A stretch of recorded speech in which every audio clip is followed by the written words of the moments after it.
گرداب episode 45۔ اما میرے سر میں بہت درد ہو رہا ہے، مجھ سے بالکل بھی یہاں بیٹھا نہیں جا رہا، میں حویلی واپس جاؤں گی، کشور نے منہ بناتے ہوئے اپنے ساتھ بیٹھی چھوٹی چودرائن ناہید سے کہا۔ اس سمیت حویلی کی تمام خواتین اس وقت انڈسٹریل ہوم کی افتتاحی تقریب میں شرکت کے لیے آئی ہوئی تھیں۔ بنیادی طور پر تو یہ تقریب بہت سادگی سے منعقد کرنے کا پروگرام بنایا گیا تھا، لیکن وہ پروگرام چودھری افتخار کو اپنے شایان شان محسوس نہیں ہوا۔ اس کا کہنا تھا بڑی چودرائن اس افتتاح کے لیے خاص طور پر حویلی سے باہر نکلے گی، اس لیے تقریب بھی زوردار ہونی چاہیے۔ اس زوردار تقریب کا انتظام اس نے اپنے پلے سے کر دیا۔ اس وقت بڑے سے پنڈال میں پورے گاؤں کی عورتیں جمع تھیں۔ ان عورتوں کے بیٹھنے کے لیے وہاں دریاں بچھائی گئی تھیں، جبکہ حویلی کی معزز خواتین اوپر اسٹیج پر رکھی شاندار کرسیوں پر بیٹھی تھیں۔ اسکول کی افتتاحی تقریب کے موقع پر پیش کیے جانے والے ویرائٹی پروگرامز کی خبر حویلی تک پہنچی تھی۔ اس تقریب کو وہی رنگ دینے کے لیے بڑی چودرائن نے فرمائش کی کہ وہ عورتیں جن کی آواز بہت اچھی ہے یا وہ ناچنا جانتی ہیں، اسٹیج پر آ کر اپنے فن کا مظاہرہ کریں۔ عورتوں میں تقسیم کرنے والے بہت سے تحائف وہ اپنے ساتھ پیک کروا لائی تھیں۔ کشور کی مدد سے اس نے اس موقع پر ایک تقریر بھی تیار کر لی، یعنی اچھا خاصا لمبا پروگرام تھا جس میں کافی وقت لگتا، جبکہ کشور نے 10 منٹ سے بھی کم عرصے میں سر درد کی شکایت شروع کر دی۔ اس کی یہ فرمائش سن کر چھوٹی چودرائن پریشان ہو گئی اور آہستگی سے بولی، ایسے کیسے واپس چلی جائے گی؟ بڑی چودرائن کو برا لگے گا، پھر گاڑی بھی تو ایک ہی کڑی ہے باہر، دوسری تو چودھری صاحب نے واپس حویلی بلوا لی۔ اوہ اماں، گاڑی کا کیا ہے، مجھے چھوڑ کر واپس آ جائے گی، باقی کوئی ناراض ہوتا ہے تو ہونے دو، میرا درد سے برا حال ہے، دوسروں کی ناراضگی کا خیال کر کے اپنی جان سے گزر جاؤں۔ وہ جھنجھلائی اور پھر ماں کا جواب سننے سے قبل ہی اشارے سے کچھ فاصلے پر کھڑی رانی کو بلا کر اس سے بولی، ڈرائیور سے کہو گاڑی قریب لے آئے، میں حویلی واپس جاؤں گی، اسے مجھے چھوڑ کر واپس یہیں آنا ہوگا۔ ہاں تم میرے ساتھ ہی چلو۔ جی اچھا بی بی۔ رانی جھٹ پٹ حکم کی تعمیل کے لیے روانہ ہو گئی۔ تو روز بروز بڑی ضدی ہوتی جا رہی ہے، کشور ہر وقت اپنی مرضی کرتی ہے، مشکل مجھے ہوتی ہے۔ ناہید نے دبی آواز میں اسے گھرکھا۔ وہ دونوں اسٹیج کے بالکل کونے والی کرسیوں پر بیٹھی ہوئی تھی، اس لیے دوسروں تک ان کی آواز نہیں پہنچ رہی تھی۔ کشور ماں کی ڈانٹ سننے کے بعد بے نیاز بیٹھی رہی۔ ڈرائیور کے پاس پیغام لے کر جانے والی رانی لمحوں میں واپس آ گئی۔ گاڑی تیار ہے بی بی، قریب آ کر اس نے اطلاع دی۔ اس اطلاع کو سنتے ہی کشور اپنی چادر اوڑھتی ہوئی اسٹیج سے نیچے اتر آئی۔ بڑی چودرائن اور دونوں بہنیں اس کی اس طرح روانگی پر حیران ہو رہی تھیں۔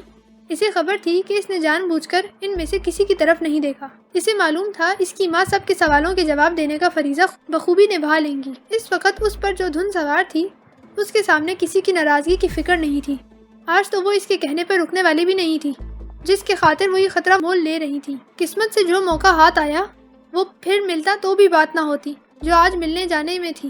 پنڈال سے باہر ڈرائیور نے اس طرح گاڑی لگائی کہ اسے کھلے آسمان تلے 2 قدم بھی نہ چلنا پڑے۔ وہ جیسے ہی گاڑی کے کھلے دروازے سے گزر کر پچھلی نشست پر بیٹھی، رانی نے پھرتی سے دروازہ بند کر دیا اور ڈرائیور کے ساتھ اگلی نشست پر جا بیٹھی۔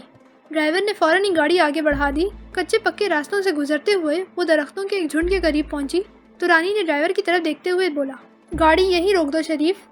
ڈرائیور نے اس کے حکم کی تعمیل کی، کیونکہ وہ جانتا تھا کہ حکم دینے والی زبان بے شک ایک ملازمہ کی ہے، لیکن حکم مالکہ کی طرف سے آیا ہے۔ تم یہیں رک کر ہمارا انتظار کرو، تھوڑی دیر بعد ہم یہیں واپس آئیں گے۔ دروازہ کھول کر گاڑی سے نیچے اترتے ہوئے رانی نے اسے دوسری ہدایت دی، مگر میں دوسروں کو کیا جواب دوں گا؟ کسی کو معلوم ہو گیا تو میری کھال اتر جائے گی۔ ڈرائیور سمجھ سکتا تھا کہ اس طرح چوری چھپے راستے میں اترنے کا کیا مطلب ہے۔ جہاں بہت زیادہ پابندیاں ہوں وہاں اس طرح چور راستے تلاش کر لیے جاتے ہیں۔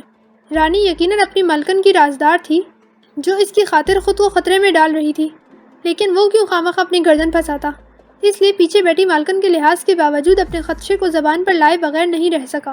کہہ دینا گاڑی خراب ہو گئی، اسے ٹھیک کرنے میں دیر ہو گئی۔ کسی نے اگر تمہیں یہاں کھڑا دیکھ لیا تو اس سے گاڑی خراب ہونے کا بہانہ کرنے کے ساتھ یہ بھی کہہ دینا بی بی کا یوں بیچ راستے میں کھڑا ہونا مناسب نہیں تھا، اس لیے رانی انہیں اپنے ساتھ اپنے گھر لے گئی۔ وہ یقینی طور پر ایک طے شدہ منصوبے پر عمل کر رہی تھی، اس لیے اس کے پاس سارے حل موجود تھے۔ سب سے زوردار اور طاقتور حل وہ نوٹ تھے جو اس نے اپنی بات کے اختتام پر ڈرائیور کی ہتھیلی پر رکھے، تو وہ خوفزدہ ہونے کے باوجود تعاون کے لیے آمادہ ہو گیا۔ اس کو آمادہ دیکھ کر کشور گاڑی سے نیچے اتر آئی۔ انہیں جہاں جانا تھا وہ جگہ یہاں سے قریب تھی۔ ارد گرد کوئی کھیت نہ ہونے اور گاؤں کی تمام عورتوں کی تقریب میں شرکت کے لیے چلے جانے کے باعث یہ ڈر بھی نہیں تھا کہ کوئی کشور کو دیکھ کر پہچان لے گا۔ تیز تیز قدموں سے چلتی وہ دونوں ایک مکان کے سامنے جا رکی۔ یہ وہی مکان تھا جو آفتاب اور اس کے ساتھی ٹیچرز کو رہائش کے لیے دیا گیا تھا۔ رانی نے دستک دینے کے لیے دروازے پر ہاتھ رکھا تو وہ ہاتھ کے زور سے کھلتا چلا گیا۔ کھلے دروازے کی دوسری طرف صحن میں ٹہلتا ماسٹر آفتاب صاف نظر آ رہا تھا۔ وہ دونوں اندر داخل ہو گئی۔ آفتاب نے آگے بڑھ کر دروازہ بند کیا اور کشور کا رخ کرتے ہوئے ناراضگی سے بولا، آخر آپ نے ضد پوری کر ہی دی۔ کبھی کبھی ہمیں اپنی ضد منوانے کی اجازت ملنی چاہیے، ہمیشہ تو آپ کے کہے پر عمل کرتی ہوں۔ اس کی طرف دیکھتے ہوئے وہ شرارت بھرے لہجے میں بولی، تو پل بھر کے لیے اسے گھورتا رہا اور پھر ہنس دیا۔ مان لیا میں نے، آپ کا یہ حق ہے، چلے اندر چل کر بات کرتے ہیں۔ اس کا ہاتھ تھام کر وہ اپنے کمرے کی طرف لے گیا۔ رانی تو اندر قدم رکھنے کے بعد فوراً ہی اندھی بہری اور گونگی بن گئی۔ یہی مالکن سے حق وفاداری نبھانے کا طریقہ تھا۔ کمرے میں داخل ہوتے ہی کشور کی نظر سب سے پہلے میز پر رکھے بڑے سے کیک اور اس کے ساتھ رکھی 2 کتابوں پر پڑی۔ مجھے آنے سے اتنی سختی سے منع کر رہے تھے، یہاں پورا انتظام کر رکھا ہے، اگر میں نہ آتی تو آپ کا یہ انتظام تو رائے گاہ چلا جاتا۔ ان چیزوں کو دیکھ کر وہ آفتاب کی طرف رخ کرتے ہوئے ناز سے بولی، ایسا ہو ہی نہیں سکتا تھا، مجھے معلوم تھا آپ ضرور آئیں گی۔ وہ یقین سے بولا، وہ کیوں بھلا؟ اس نے مسکراتے ہوئے پوچھا، محبت کرنے والوں کو یہاں سے خبر مل جاتی ہے کشور بیوی، اپنے محبوب کے ارادوں کی پختگی پرکھنے کے لیے کافی ہوتا ہے۔ اس نے اپنے ہاتھ میں موجود کشور کا ہاتھ اپنے سینے کے بائیں جانب عین دل کے اوپر رکھا۔ وہ اپنے ہاتھ کے نیچے اس کی دل کی دھڑکن سننے لگی۔ اسے لگا کہ اس کے ہاتھ کے نیچے موجود دل کی ہر دھڑکن اس کا نام لے رہی ہے۔ آفتاب کے قریب آنے کا یہ پہلا موقع تھا کہ وہ اس کے دل کی دھڑکن سن سکے۔ اس کا شرمانا گھبرانا فطری تھا۔ اسی کیفیت کے باعث اس نے ذرا سا زور لگا کر اپنا ہاتھ اس کی گرفت سے آزاد کروانے کی کوشش کی، لیکن کامیاب نہیں ہو سکی۔ اوہو، ایسی کوشش بیکار ہے۔ ایک ضد آپ نے کی تھی، میں نے اس کا احترام کیا۔ اب میرے دل نے بھی ضد کی ہے کہ اس کی مسیحا کا ہاتھ کچھ دیر یہیں رکھا رہے تاکہ اسے قرار ملے۔ آپ کو میرے دل کی ضد کا احترام کرنا ہوگا۔ اس کے ہاتھ پر اپنے ہاتھ کی مضبوط گرفت کرتے ہوئے اس نے ٹوکا، تو اب آپ بدلہ لیں گے ہم سے؟ اس نے شکوہ کیا، لیکن دوبارہ ہاتھ چھڑانے کی کوشش نہیں کی۔ اگر آپ کا ایسا لگتا ہے تو لیجیے، میں اپنی ضد سے دستبردار ہو جاتا ہوں۔ آفتاب نے فوراً اس کا ہاتھ چھوڑ دیا۔ میں تو مذاق کر رہی تھی۔ اس طرح ہاتھ چھوڑ دیے جانے پر اسے دھچکا لگا تو وہ فوراً صفائی دینے لگی۔ میں بھی مذاق کر رہا تھا، ہاتھ تو میں نے اس لیے چھوڑا ہے کہ آپ اپنی سالگرہ کا کیک کاٹ سکیں۔ صبح صبح آپ کی خاطر نور کوٹ جا کر بڑی مشکل سے یہ کیک لایا ہوں۔ آج اپنے اصول کے خلاف مجھے اسکول سے چھٹی بھی کرنی پڑی۔ اس کے شانوں کے گرد اپنا بازو پھیلا کر اسے میز کے قریب لے جاتے ہوئے اس نے بتایا تو وہ کھلکھلا کر ہنس دی اور پھر ذرا اتراتے ہوئے بولی، محبت اسی کا نام ہے ماسٹر صاحب۔ محبت اپنے اصول خود طے کرتی ہے۔ اس کے اصولوں کے آگے آدمی کے ذاتی اصول بہت پیچھے رہ جاتے ہیں۔ اپنے اصول کے خلاف آپ کو اسکول سے چھٹی کرنی پڑی تو مجھے افسوس ہوا، لیکن سچ جانیے اس سے بڑھ کر مجھے یہ خوشی ہوئی کہ ایسا آپ نے میری خاطر کیا۔ اس اہمیت پر میں بڑی نازا ہوں۔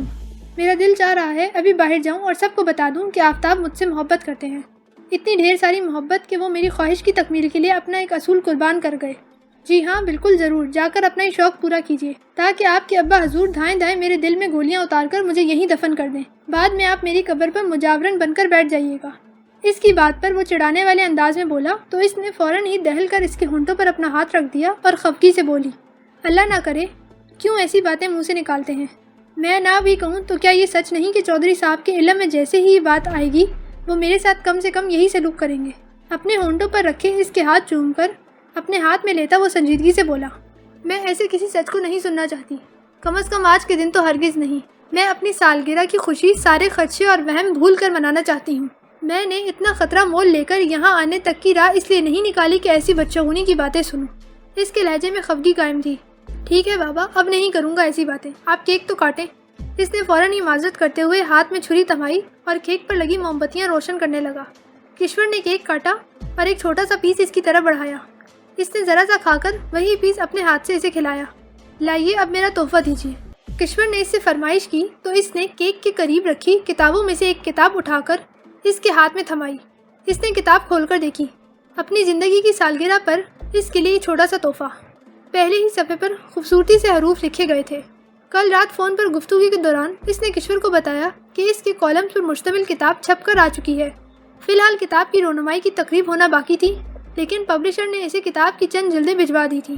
کشور اس کی زبانی یہ اطلاع سن کر بے چین ہو گئی۔ اس کا مطالبہ تھا کہ کل اس کی سالگرہ پر اسے یہی کتاب آٹوگراف سمیت تحفے میں دی جائے۔ مطالبے کے ساتھ ہی اس نے سارا منصوبہ بھی طے کر لیا کہ کیسے وہ انڈسٹریل ہوم کی افتتاحی تقریب سے بہانہ کر کے نکلے گی، اس تک پہنچ جائے گی۔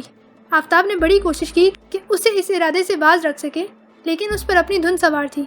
اس کا کہنا تھا کہ اپنی سالگرہ کے موقع پر اس سے اپنا من پسند تحفہ اپنی من پسند جگہ پر آ کر وصول کرنا اس کا حق ہے۔ آفتاب اس کو منع نہیں کر سکا، جس کے نتیجے میں وہ یہاں تھی۔ یقین جانیے آفتاب، پوری زندگی میں نہ تو کبھی میری سالگرہ کا دن اتنا خوبصورت گزرا ہے اور نہ ہی کوئی اتنا شاندار تحفہ ملا ہے۔ شکریہ کہنا اگر محبت کے اصولوں کے خلاف نہ ہوتا تو میں آپ کو شکریہ ضرور کہتی۔ شکریہ ادا کرنے کی ضرورت ہے بھی نہیں۔ جواباً آپ بھی مجھے اس خوبصورت موقع پر ایک تحفہ دے سکتی ہیں۔ اس کی بات سن کر اس نے مسکراتے ہوئے مشورہ دیا۔ میں تو اپنے ساتھ کچھ لائی ہی نہیں، وہ شرمندگی سے بولی۔ مجھے ساتھ لائی ہوئی کوئی چیز چاہیے بھی نہیں، بس اپنے ہاتھ سے چند لفظ لکھ کر میری اس کتاب کی اہمیت بڑھا دیں۔ اس نے کتاب کی دوسری جلد کھول کر اس کے سامنے رکھی اور اپنی جیب میں اٹکا پین نکال کر اسے تھمایا۔ وہ پین تھام کر لمحے بھر کے لیے کچھ سوچتی رہی اور پھر کتاب کے کھلے صفحے پر لکھنے لگی۔ وہ سامنے کھڑا اسے انہماک سے دیکھتا رہا۔ بہت سلیقے سے اوڑھی گئی چادر اب کچھ بے ترتیب سی ہو گئی۔ چادر کے نیچے سے جھانکتا اس کے ہلکے سبز رنگ کا لباس اسے متوجہ کر رہا تھا۔ اگر آج کی تیاری میرے لیے کی گئی ہے تو پھر مجھے ہی کیوں محروم رکھا گیا؟ وہ کتاب پر اس کی حسب فرمائش لکھنے کے بعد فارغ ہوئی تو اس نے شکوہ کیا۔ وہ فوراً ہی اس کا مطلب سمجھ گئی۔ اس کے چہرے پر سرخی سی دوڑ گئی، تاہم اس نے آفتاب کی فرمائش رد نہیں کی، بڑی سی چادر اتار کر ایک طرف رکھ دی۔ چادر کے نیچے سے اس نے جارجٹ کے لباس کا ہم رنگ دوپٹہ اوڑھ رکھا تھا۔ دوپٹے کے کنارے پر موجود خوبصورت سی بیل لگی ہوئی تھی۔ آفتاب نے پہلی بار اسے یوں بغیر چادر کے دیکھا تھا، چنانچہ اپنی نظریں اس کے وجود سے ہٹانے میں ناکام رہا۔ بہت دیر ہو گئی، اب مجھے چلنا چاہیے۔ وہ عورت تھی، اس کی نظروں کی زبان پڑھ لینا اس کے لیے بہت آسان تھا۔ کلائی پر بندھی گھڑی میں وقت دیکھتی گھبرائی شرمائی سی بولی اور ایک جانب رکھی اپنی چادر کی طرف ہاتھ بڑھایا۔ مت جاؤ، میرے پاس ہی رہو۔ وہ بے قرار ہو کر آگے بڑھا اور اپنی باہوں کے حصار میں لے لیا۔ کشور کسی مجسمے کی طرح ساکت ہو گئی، وہ بھی جذبات کی شورش میں دہک رہی تھی۔ اس پر برسنے والا بادل بھی ایسا تھا جو وادی وادی گھوم کر آنے کے باوجود کسی سرزمین پر نہیں برسا تھا۔ یہ بادل کھل کر برس جاتا تو زمین سیراب ہو جاتی، لیکن اسی وقت دروازے پر ہلکی سی دستک ہوئی۔ وہ دونوں اپنی الجھی سانسیں سنبھالتے یکدم ہوش میں آ گئے۔ اجازت ہے، وہ جانتی تھی دستک دینے والی رانی ہے، جس نے اسے وقت کا احساس دلانے کی کوشش کی ہے، اس لیے پھرتی سے چادر اٹھا کر اپنی گرد لپیٹتی، جھکی نظروں سے آفتاب سے سوال کیا۔ بالکل، اس نے جواب دیا تو کشور نے قدم دروازے کی طرف بڑھا دیے۔ میری گستاخی ناگوار گزری ہو تو میں اس کے لیے معافی چاہتا ہوں، وہ پیچھے سے آہستہ آواز میں بولا تو وہ تڑپ کر مڑی اور شکوہ کنہ انداز میں بولی، آپ کو تو یہ بھی یاد نہیں کہ محبت میں شکریہ کی طرح معذرت کرنا بھی اصول کے خلاف ہوتا ہے؟ بہت اچھی طرح یاد ہے، لیکن میرا ماننا ہے کہ چھوٹی سی معذرت آپسی تعلق کو بہت مضبوط کر دیتی ہے۔ محبت میں انا نہیں ہوتی، صرف آدمی کی انا ہوتی ہے جو اسے اپنے قصور پر معذرت کرنے سے روک دیتی ہے۔ انا نہ ہو اور صرف محبت ہو تو آدمی بے قصور بھی بلا جھجک معذرت کر لیتا ہے۔ اس نے اپنا نقطہ نظر بیان کیا، جسے سن کر وہ مسکرا دی اور مسکراتے ہوئے جھکی ہوئی آنکھوں کے ساتھ بولی، تو جناب کا خیال ہے کہ در حقیقت آپ سے کوئی گستاخی نہیں ہوئی اور آپ بس یوں ہی ہم سے تعلق مضبوط رکھنے کے لیے معذرت کر رہے ہیں۔ آپ تو سچ کچھ بہت ذہین ہیں، میرا مطلب بڑی اچھی طرح سمجھ گئی۔ وہ بلند آواز میں ہنسا۔ کشور نے بھی دھیمی آواز میں اس کی ہنسی کا ساتھ دیا اور پھر ہاتھ ہلاتی ہوئی باہر نکل گئی۔ رانی چہرے پر پریشانی لیے سامنے کھڑی تھی۔ اب ہمیں چلنا چاہیے بیوی، اس نے اس کی شکل دیکھ کر فقط اتنا سا جملہ ادا کیا، لیکن کشور کو احساس تھا کہ وہ اتنی دیر لگ جانے کے باعث پریشان ہو اٹھی ہے۔ تھینک یو رانی، تمہاری وجہ سے آج مجھے اپنی زندگی کی بڑی انمول خوشیاں ملی ہیں۔ رانی کا ہاتھ تھام کر اس نے شکریہ ادا کیا۔ پھر وہ دونوں وہاں سے باہر نکل آئیں، اس راستے پر چل پڑیں جو درختوں کے اس جھنڈ تک جا رہا تھا جہاں انہوں نے ڈرائیور کو گاڑی سمیت چھوڑا تھا۔ دور ہی سے انہوں نے دیکھ لیا کہ گاڑی کا بونٹ اٹھا ہوا ہے، قریب کھڑا ڈرائیور تشویش سے ادھر ادھر دیکھ رہا ہے۔ ان دونوں کو آتے دیکھ کر اس کے چہرے پر اطمینان چھا گیا۔ بونٹ گرا کر اس نے پھرتی سے گاڑی کا پچھلا دروازہ کھولا، خود ڈرائیونگ سیٹ پر بیٹھ کر گاڑی سٹارٹ کر دی۔ ان دونوں کے گاڑی میں بیٹھتے ہی گاڑی فراٹے بھرتی ہوئی حویلی کی طرف روانہ ہو گئی۔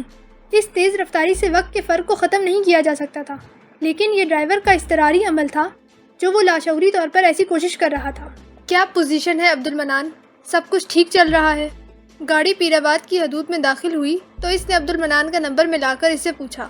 پیر آباد میں جاری افتتاحی تقریب کے انتظامات سنبھالنے کے لیے عبد المنان صبح سے وہاں پہنچا ہوا تھا، جبکہ وہ خود نورپور کے دورے پر نکل گیا۔ ایک تو اسے وہاں جا کر ترقیاتی کاموں کا جائزہ لینا تھا، دوسرا وہ پیر آباد میں زیادہ وقت نہیں گزارنا چاہتا تھا۔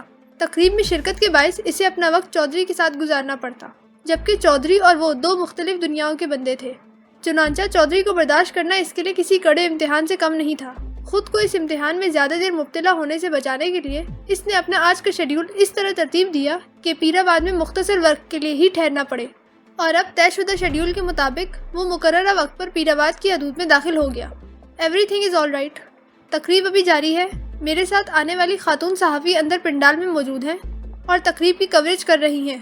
حویلی کی خواتین کے علاوہ جن خواتین کو دعوت نامے بھیجے گئے تھے ان میں سے ایس پی صاحب اور ڈاکٹر مسعود کی مسز بھی کچھ دیر قبل یہاں پہنچ چکی ہیں۔ اندازہ ہے کہ آدھے گھنٹے میں تقریب ختم ہو جائے گی اور ہم فارغ ہو جائیں گے۔ اصولاً تو اب تک تقریب کو ختم ہو جانا چاہیے تھا، چھوٹے سے انڈسٹریل ہوم کی افتتاح میں اتنا زیادہ وقت خرچ کرنا میری سمجھ سے باہر ہے۔